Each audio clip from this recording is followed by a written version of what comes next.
C'est vous qui dites, c'est vous qui trouvez votre mauvaise ce qu'on a vu, exclusion. les images nous ont montré. C'est vous qui avez traduit ce que c'était une exclusion. Je ne crois pas que quelqu'un se soit exprimé ainsi. Et le président de l'Assemblée nationale est venu avec tout son bureau. Il y a quand même eu ce communiqué du bureau du président, du cabinet du président de l'Assemblée nationale, oui, qui nous a renseigné qu'il n'a pas été associé. Il n'a jamais été associé. Non, on n'a jamais dit qu'il n'a pas été associé. Ce que j'ai suivi comme ce que la presse a relayé, c'est que le président n'a pas été invité. C'est différent qu'il n'a jamais été. Les derniers événements entre Nago, le président Nago, et le chef de l'État, en ont-ils été pour quelque chose? La Bruxelles, la création d'un mouvement, le MSP, etc. En ont-ils été pour quelque chose? C'est des différents éléments. Non, mais s'il vous plaît, André, moi je ne peux pas savoir, mais vous savez, comme je vous le disais, le chef de l'État, c'est celui-là qui dirige l'institution suprême. C'est la première autorité de l'État. Et le chef de l'État fait toujours la part des choses. C'est un homme d'État entre les fonctions républicaines et les questions partisanes. Ça là, c'est clair. Le président de l'Assemblée agit en tant que président de l'Assemblée. Le président de l'Assemblée est invité en tant que président de l'Assemblée. Mais qu'on dise que la déclaration de Bopa, les autres, la création de mouvements ont eu un impact sur ce qui s'est fait, moi je ne crois pas du tout. Je ne crois pas. Je ne crois pas. Et à mon avis, à ce niveau, il faut éviter la polémique. Le résultat, c'est ça qu'on cherche. Le bureau de l'Assemblée nationale a été reçu autour des mêmes questions. C'était vraiment très convivial, j'étais à l'audience. Le bureau de l'Assemblée nationale a reconnu également qu'il y a quelques dysfonctionnements et qu'il était tout à fait normal qu'on voit comment de part et d'autre faire pour avancer. D'accord. Juste revenir rapidement sur la question, la déclaration de Boko. Vous avez dit tout à l'heure, le chef d'État, en affirmant, il était toujours de bonne foi, il devait donc faire des observations. Mais on note simplement, il fait la déclaration le dimanche, il y a eu un tollé général, et le mardi, conseil extraordinaire pour donner les moyens au conseil d'épi. Quelle analyse faites-vous de ce délai? Est-ce que si il n'y avait donc pas cette avalanche de réaction, on n'en serait pas jusqu'à présent à un blocage? Non, parce que c'est aussi des faits. C'est la preuve que le chef d'État n'est pas un dictateur. Non, on n'a jamais employé ce mot. Non, c'est ça. C'est la preuve qu'il y a l'écoute du peuple. Quand il a fait cette observation et que le malentendu a été créé, les acteurs politiques ont fait de la manipulation, mais écoutez, un bon père de famille, qu'est-ce qu'il doit faire? Vous pensez qu'il devait continuer de faire entretenir cette polémique? Je crois que c'est pas. Si vous ne connaissez pas Yaya Boni, c'est ça. D'accord. Non. Nous allons évoluer sans doute. On va évoluer sur toujours on reste dans le même registre, hein, la politique. C'est vrai, on va le dire comme ça, à la veille des élections, on ne sait pas encore concrètement quand est-ce qu'elles auront lieu. On espère, comme tous les Béninois, et ainsi que vous l'avez exprimé, qu'au moins en ce qui concerne les élections locales, que ça puisse avoir lieu en 2014. Et justement, parlant de ces élections, M. le ministre, vous avez été membre de la Sénat, vous l'avez dit tout à l'heure, notamment la Sénat en 2008. Oui. Celle qui a organisé les élections communales et locales. Oui. Des élections donc couplées. Tout à fait.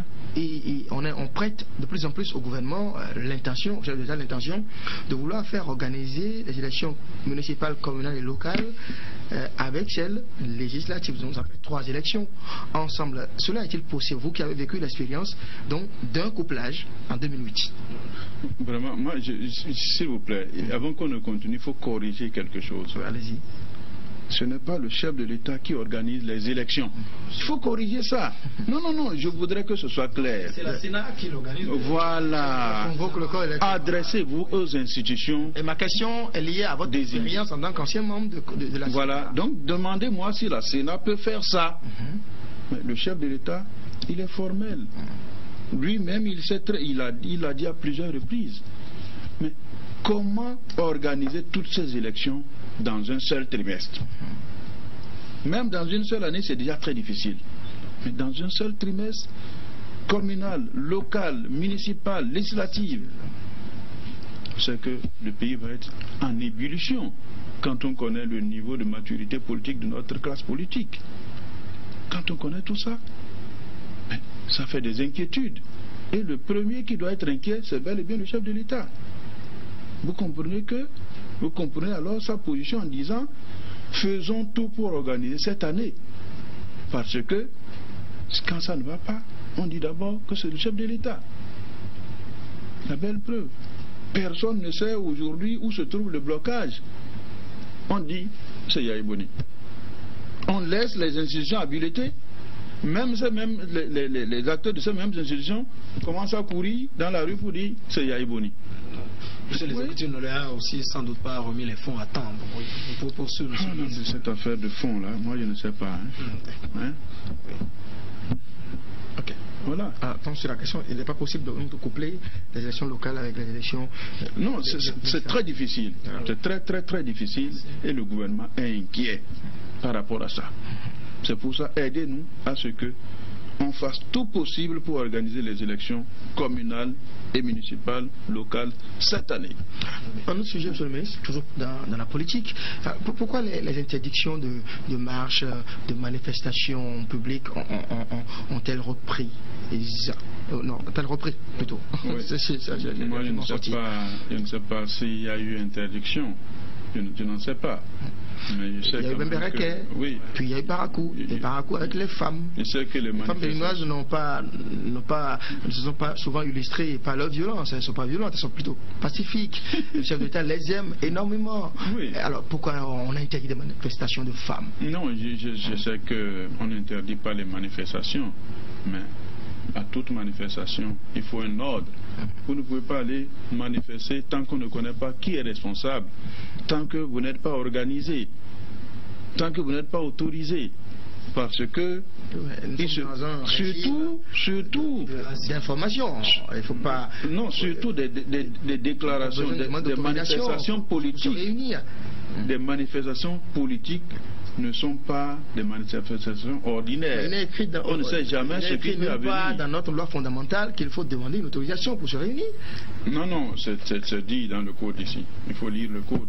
Non, bien il sûr. n'est pas dit qu'une manifestation est astreinte à une autorisation d'une quelconque autorité. Bien sûr il faut informer l'autorité dans le but de oui, il faut informer. Il faut informer. Voilà. Mais si l'autorité habilitée à assurer la sécurité n'est pas informée, vous pensez qu'il n'y a pas risque de dérapage, surtout qu'il s'agit d'une manifestation politique?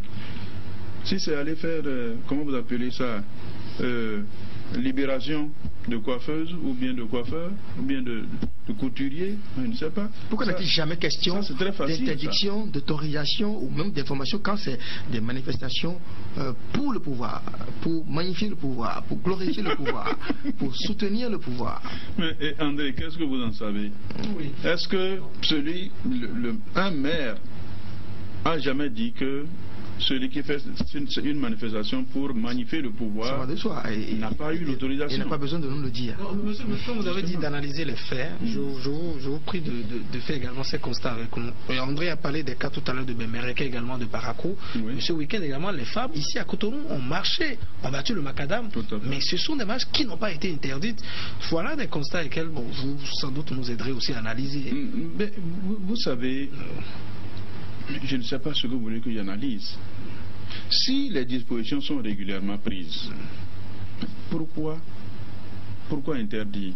Est-ce que ces femmes qui se sont spontanément constituées se sont également déjà inscrites en tant qu'association, que peut-être le maire leur a aussi exigé de récépissé avant de pouvoir marcher, de soutenir? Quand on dit association, il s'agit simplement pour une manifestation donnée de dire qui est responsable. Vous devez forcément indiquer qui est responsable de la manifestation. On ne dit pas forcément qu'il faut se faire enregistrer, à détenir, récépissé. Je ne sais pas vraiment si c'est dit comme ça. Mais je sais très bien qu'il faut que l'autorité soit informée et que les responsables soient connus. Tout au moins, C'est le minimum. Parce que c'est des questions de sécurité. Alors, que répondez-vous à vos compatriotes qui disent que dans l'autorisation des marches au Bénin, il n'y a pas l'équité qui s'observe, il y a illégalité, autrement dit. C'est-à-dire, à des endroits, on autorise d'autres à marcher correctement et que dans d'autres lieux également du pays, on interdit simplement les marches. Je leur réponds que c'est faux. C'est faux. C'est faux. Tout simplement. C'est pas comme ça. D'accord. André Dossa. Il y en a qui refusent catégoriquement de reconnaître le pouvoir local. Vous voulez que... Moi, je suis maire. Vous refusez, vous m'ignorez là. Je vais vous montrer que j'ai le pouvoir. Il y a des groupes, des organisations qui sont comme ça. Vous ne pouvez pas refuser. Vous ne pouvez pas dire que c'est faux. On a observé ce week-end, M. le ministre, beaucoup de manifestations, notamment dans le camp de l'opposition qui se mobilise pour une alternance en 2016. Est-ce que c'est nécessaire aujourd'hui, selon vous, de se mobiliser pour demander au chef de l'État d'avoir à quitter le pouvoir à la fin de son second mandat? Vous-même, est-ce que vous pouvez répondre à la question? Non. Puis vous avez demandé si c'est nécessaire. Ici, c'est à vous de répondre aux non, questions. Vous me demandez si c'est nécessaire. C'est pas nécessaire du tout. Pourquoi? Parce que le chef de l'État est élu pour un mandat. Et vous devez laisser le gouvernement travailler. Ne donne-t-il pas, le chef de l'État, raison à tous ceux qui organisent aujourd'hui, par exemple, cette mobilisation à Porto-Novo des jeunes, oui, sur l'esplanade du palais des gouverneurs? Oui. Est-ce qu'il ne donne pas raison lorsqu'on observe qu'on ne tient pas les élections et que les élections législatives sont même plus ou moins hypothéquées, puisque depuis, on ne sait concrètement pas si la liste électorale sera disponible pour donner donc la matière à la Sénat? Non, ce que je voulais, par rapport à ça, par rapport au thème développé lors des manifestations, il faut être très vigilant. Landry,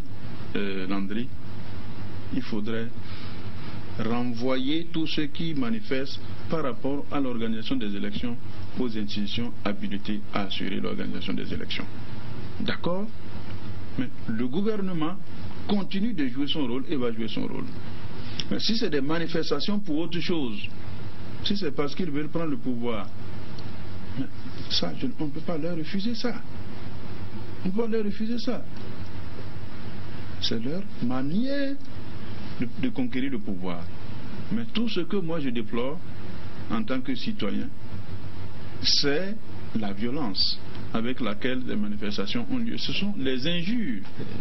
Les injures qui sont prodiguées. Les opposants ont-ils l'apanage, le monopole des propos peu discutatoires? Ça, c'est tout à fait évident.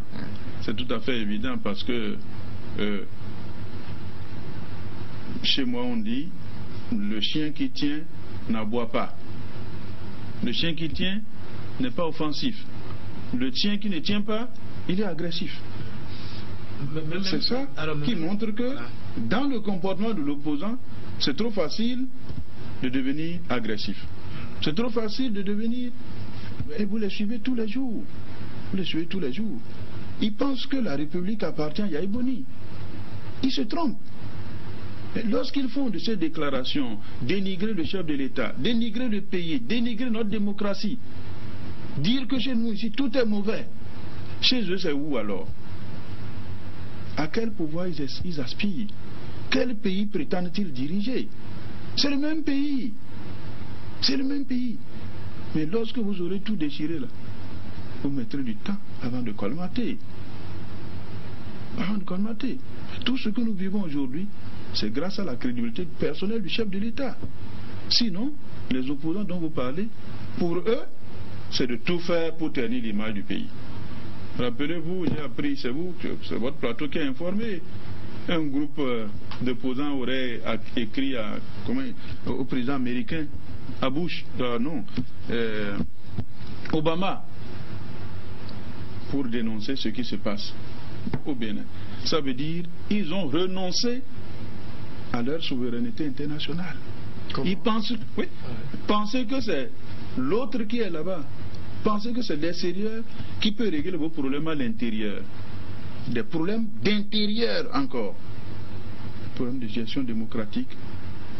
On dit, il faut écrire à Obama. Et c'est ceux-là des démocrates. Est-ce qu'ils ont eu tort en le faisant? Non mais écoutez, Landry, c'est tout à fait évident. Le linge sale se lave en famille. Vous êtes un État souverain. Vous avez opté vous-même pour la démocratie, une république. Si vous ne pouvez pas défendre et arranger votre démocratie, vous attendez qui? Monsieur le ministre, État souverain qui continue de tendre la main.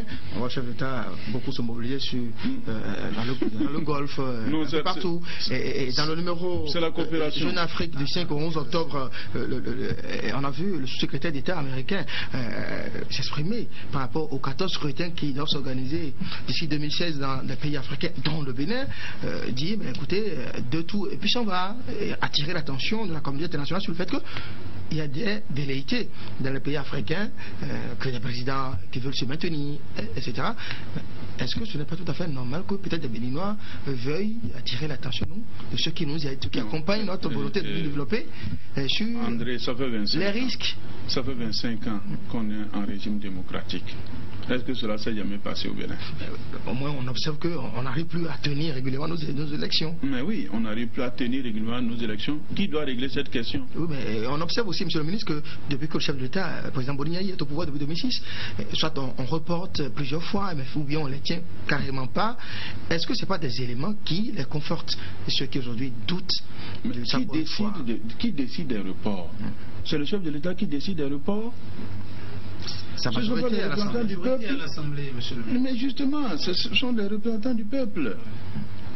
Ils sont des représentants du peuple. Quand ils décident, ils ont l'obligation de faire comprendre ça au peuple. Ils ont l'obligation de faire comprendre ça au peuple, puisqu'ils sont là pour le peuple. C'est ça. Alors, monsieur le ministre, est-ce que vous voyez aujourd'hui une issue à ces gens d'élection? Vous avez dit oui, il faut que la presse vous aide. Nous faisons déjà le travail, en tout cas ici au niveau du groupe de presse Fraternité. Est-ce que vous voyez une issue à toutes ces situations que nous avons? Non, bien sûr que oui, il y a d'issue. La seule issue, c'est que ceux qui sont chargés d'organiser les élections puissent prendre davantage conscience de la situation. Si vous prenez par exemple, c'est un exemple, je n'incrimine personne en tant qu'individu. Je reviens sur le COS-DEPI, c'est les députés. Ils sont partout. Quand ils sont au COS-DEPI en train de travailler, ils doivent encore siéger à l'Assemblée. Hein? Ils doivent encore siéger à l'Assemblée. Ils doivent étudier leurs dossiers pour l'Assemblée. C'est des élus, c'est des politiques. Ils doivent animer leurs partis politiques. Ils sont en train de faire les formations pour les partis politiques. Ils sont en train d'aller au plénière à l'Assemblée. Ils sont encore en train de travailler au COS-DEPI. C'est un problème réel. C'est trop? Ils sont surchargés selon vous? Mais qu'est-ce que vous constatez? C'est moi qui vais déduire s'ils sont surchargés ou pas? Je déduis simplement de tout ce que vous dites. Oui, mais déduisez. En évoquant... Constatez avec moi que vraiment c'est difficile. S'il n'y a pas un sursaut patriotique à ce niveau-là, particulièrement. S'il n'y a pas une volonté de travailler 24 heures sur 24, de changer complètement notre manière de travailler à ce niveau, de s'ouvrir. Et le gouvernement est prêt pour accompagner tout ça. Le gouvernement est prêt. Monsieur le ministre, on a entendu des acteurs politiques majeurs, des membres de la majorité au pouvoir, dire au peuple, écoutez, présenter leurs excuses carrément. Nous nous sommes trompés, on n'aurait pas dû vous proposer ce choix. À l'époque, je pense par exemple à la présidente de la commission des lois à l'Assemblée nationale. Ça vous a inspiré quoi, ces différentes déclarations? Vous me faites rire, Pourquoi? Hein? Vous avez dit des acteurs politiques majeurs. C'est ceux-là que vous appelez acteurs politiques majeurs? Vous avez jamais entendu parler d'eux avant 2006? Une présidente de commission de loi. Non. André, nous parlons de politique. Nous parlons de politique. Hein? Je vous dis, est-ce que vous avez jamais entendu parler de ceux-là avant 2006? Qu'est-ce que vous voulez vous dire par là? Si des gens ne reconnaissent pas qu'ils ont été faits par un système, c'est leur problème. C'est le problème. Alors que dites-vous de voix d'ingratitude? Lorsque ça ne va pas, est-ce qu'il faut rester, ne donc pas hausser la voix et dire non, dans une situation? Quand vous dites hausser la voix, nous sommes un groupe politique. Quand vous voulez revendiquer, vous revendiquez au sein du groupe. C'est ça la discipline politique. Les contradictions se gèrent au sein du groupe. que des gens se lèvent. J'ai entendu. Il y en a même qui ont été ministres, qui sont allés à la télé dire qu'ils regrettent d'avoir suivi Yahi Boni, tout comme si quelqu'un les connaissait. Tout comme si réellement ils ont pesé quelque chose dans l'élection du chef de l'État. Ce que vous dites, est-il valable aussi pour Bokpa, pour le président Nago? Mais écoutez, pour le président Nago c'est un politicien qui est rentré en hibernation depuis la deuxième législature. Expliquez-moi un peu. Mais bien sûr, voilà, oui. Il a fait la deuxième législature. Après ça, je crois que c'est deuxième ou troisième. Deuxième ou troisième, on était à la quatrième. Été député, en tout cas, avant 2006, non. Il n'était pas à la quatrième législature déjà. Il est rentré en hibernation.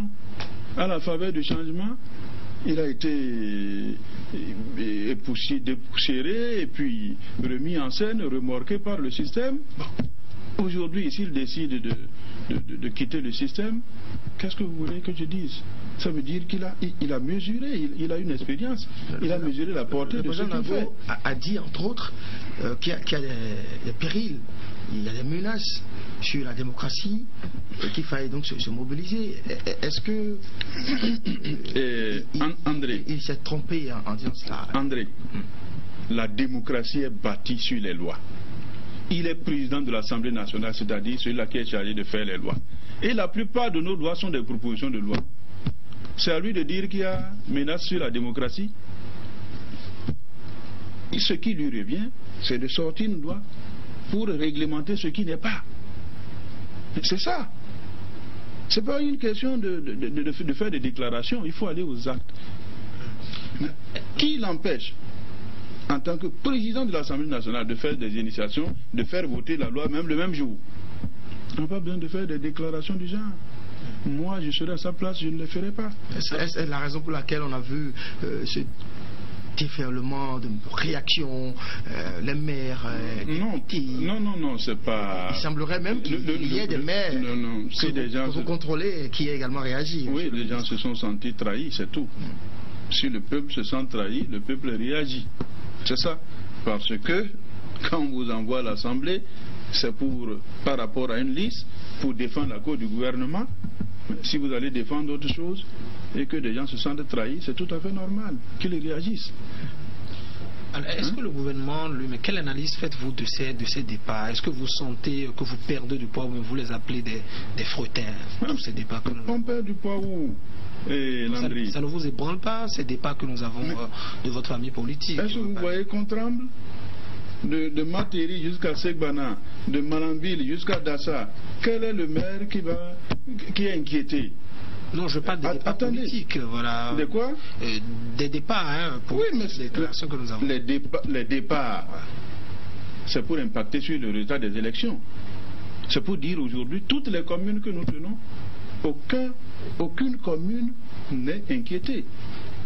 Aucune organisation FCBE au niveau de ces communes. Vous tenez pratiquement tous les maires, même si peut-être... Non, pas tous les maires. Mais vous tenez les maires, pratiquement tous. Pas tous les maires, on ne tient pas Cotonou. Et des maires pour la plupart éclaboussés par des rapports, notamment au niveau de la gestion des fonds FADEC. Non, je pense que vous avez la preuve de ce que vous dites.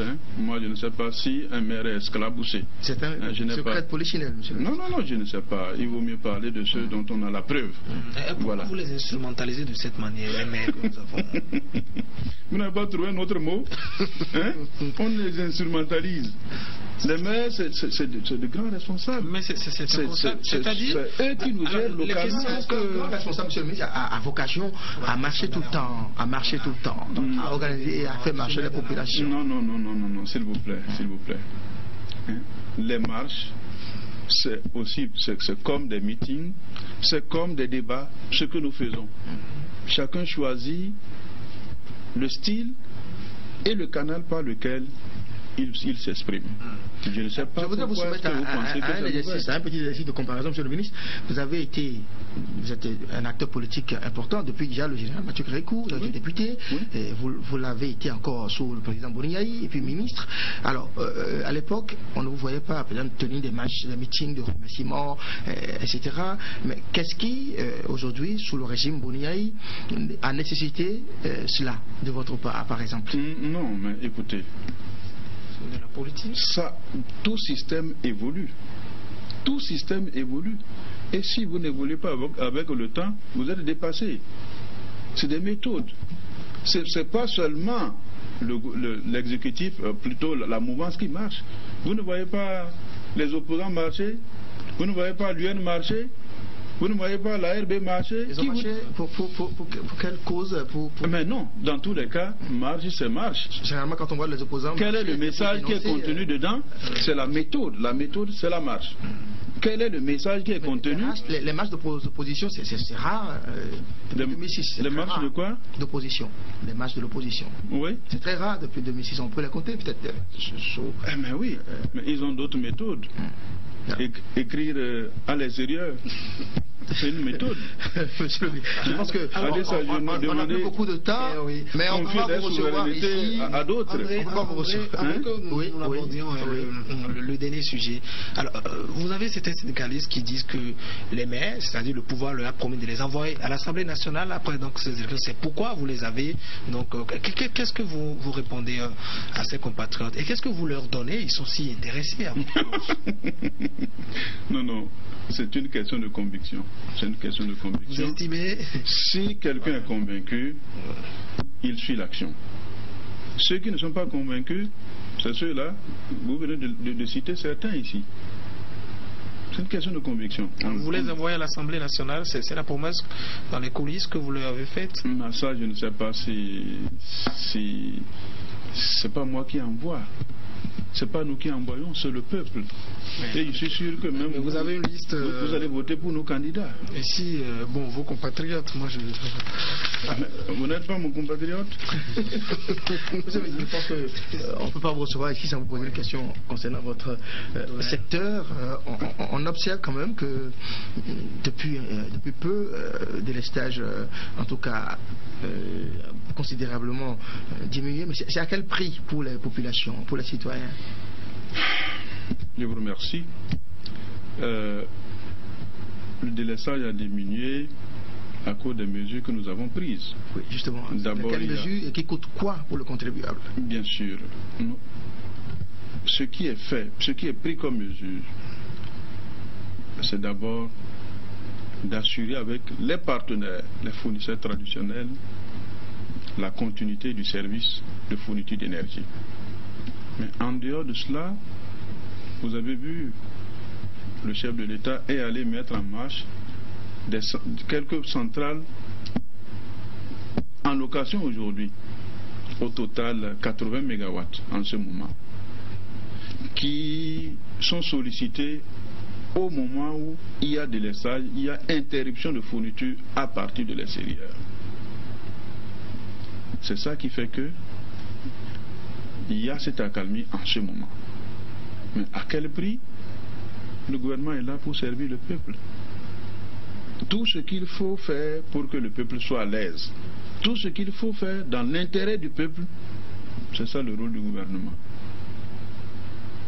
Quel que soit ce que cela coûte, on doit toujours tout faire pour protéger les plus démunis, les plus démunis. D'accord? Voilà ce qui se fait en ce moment. Alors nous avons appris que ces centrales dont vous parlez, qui sont en location, reviennent excessivement chères aux contribuables béninois et que la durée même de la location serait courte, monsieur le ministre. Est-ce que c'est une bonne option qui est faite actuellement? Bon, écoutez, ça c'est tout un autre sujet. Alors, vous avez appris que les centrales, le coût de location est excessivement cher. Je pense que si ce n'était pas à la portée du gouvernement, le gouvernement ne prendrait pas cette option.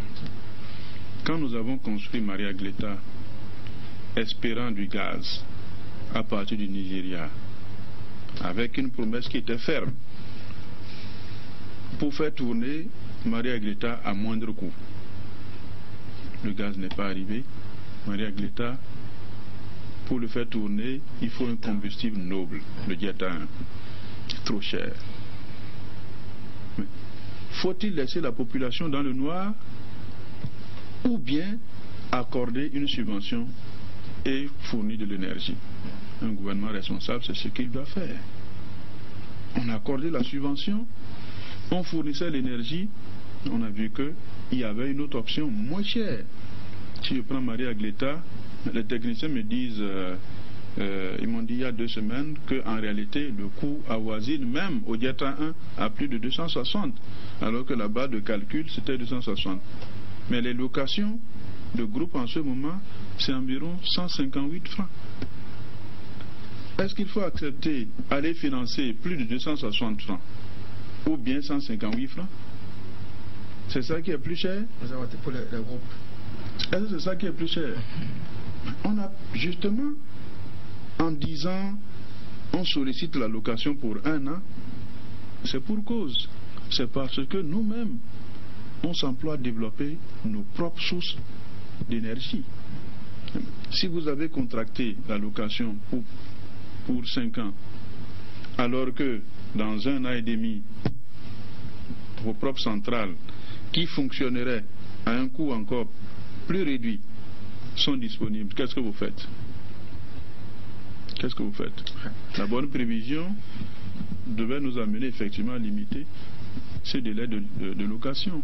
Nous sommes déjà pratiquement au thème de cette émission. Beaucoup de téléspectateurs ont réagi, beaucoup de questions déjà que vous avez déjà prises en compte, mais il y a une qui est revenue plusieurs fois que je voudrais vous poser. Landry, les téléspectateurs se demandent au ministre de leur dire, de leur expliquer le sens de ce fameux slogan « Après nous, c'est nous ». Selon vous, qu'est-ce que cela veut dire? Merci beaucoup. Je pense que c'est un slogan qui est très important. Comment et pourquoi? Par principe, aucun groupe politique ne veut quitter le pouvoir. Ça, c'est un principe. Aucun groupe politique ne veut quitter le pouvoir.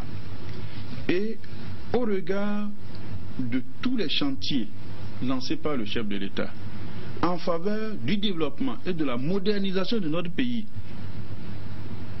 notre groupe politique mettra tous les moyens qu'il faut pour conserver le pouvoir. Aucun autre Béninois n'est pas capable de mettre en œuvre les mêmes projets, peut-être mieux. On n'a pas dit aucun autre Béninois. On n'a pas dit aucun autre Béninois. Mais nous disons ceux qui partagent la vision de Yaye Boni là. C'est eux qui sont capables de le faire. Ouais, on ne voit personne se dégager, aucun défense se dégager du lot. On ne voit personne véritablement se dégager de quel lot? Je parle de la mouvance, de votre groupe politique. Écoutez, et assimilé. Écoutez. Il y a quand même beaucoup d'élèves aujourd'hui qui sont en train de prendre les cours auprès du professeur. À la fin, il y aura une évaluation.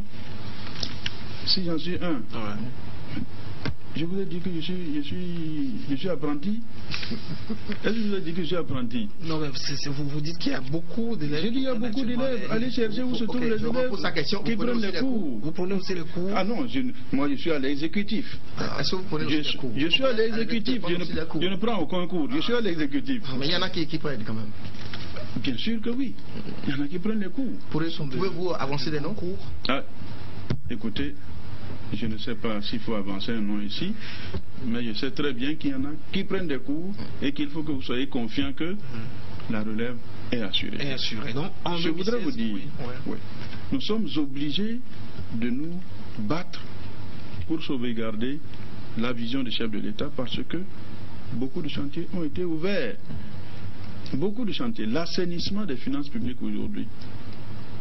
L'assainissement des finances publiques. Si après nous, c'est pas nous, on ne sait pas quel désordre va être créé. Est-ce que c'est ce qui se passait là qui va reprendre? On ne sait pas. C'est pour ça, vous comprenez que le chef de l'État aura tort de laisser comme ça, sans garde-fou. C'est pour ça qu'on se bat pour mettre tous les garde-fous. Voilà. Pour pérenniser. Assurer vos arrières, c'est ça? Le garde-fou, c'est d'abord de dire après nous, c'est nous. Ça veut dire qu'on met les balises. Ça, c'est clair. Si Boni Yaye pas, ce sera toujours un des vôtres. Ce serait toujours Boni Yaye. Monsieur le ministre, si Boni Yaye pas, ce serait toujours Boni Yaye. Parce que la vision, c'est ça que nous défendons. Et toute la jeunesse devrait se battre pour accompagner cette vision. Toute la jeunesse. On a entendu Amos Elegbe dire que la jeunesse doit plutôt se battre pour qu'il y ait alternance. Non, mais quand il dit alternance, moi je parle en termes de défense de vision. Je parle en termes de...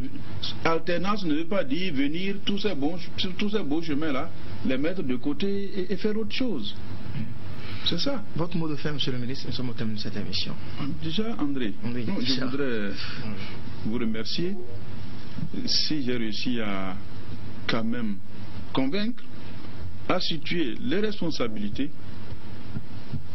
Je voudrais désormais qu'on puisse savoir que nous sommes tous acteurs pour faire en sorte que les élections se tiennent à bonne date. Nous sommes tous acteurs et que ce n'est pas seulement le gouvernement qui est responsable tel que on le fait croire dans la rue. Que la rue sache qu'il y a des responsabilités pratiques qui sont confiées à des institutions précises, notamment le COSLEPI. Ceux qui connaissent tous les membres du COSLEPI, c'est de leur parler pour qu'ils puissent accompagner le processus. Après le COSLEPI, ça va être la Sénat, pour que la Sénat puisse organiser les élections. Le gouvernement est disponible dans son rôle de financer les élections, de convoquer le corps électoral et de sécuriser le scrutin. Voilà. Je vous remercie. Merci, monsieur le ministre Martin Kassa. Merci d'avoir répondu à notre invitation et surtout d'avoir essayé de convaincre la population. En tout cas, vous l'avez dit, la position du gouvernement. Le gouvernement aujourd'hui est prêt à faire organiser les élections. J'ose le dire, si le COSLEPI joue son rôle, la Sénat et les autres institutions également, les populations vous auront certainement compris. Landry Salanon, merci de m'avoir accompagné dans cet exercice. Chers amis téléspectateurs, merci de nous avoir suivis. Passez d'agréables moments devant Canal 3 Bénin. On se retrouve demain matin, chaque matin. Merci, au revoir.